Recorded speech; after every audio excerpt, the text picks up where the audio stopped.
Hi students, the circumference of a circle is 44 centimeter.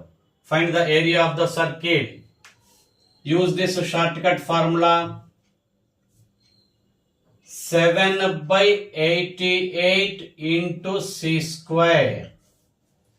Use this shortcut formula. 7 by 88 into c square.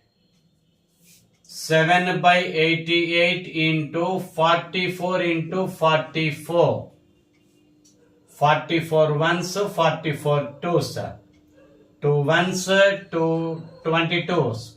22 sevens. 154 cm square. 154 cm square.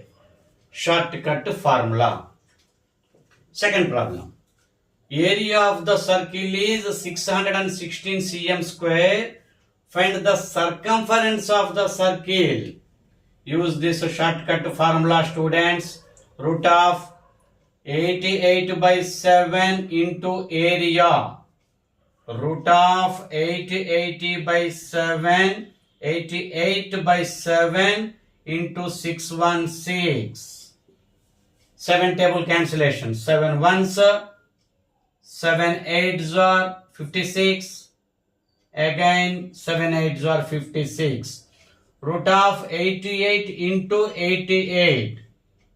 Root value is 88 centimeter. Okay students?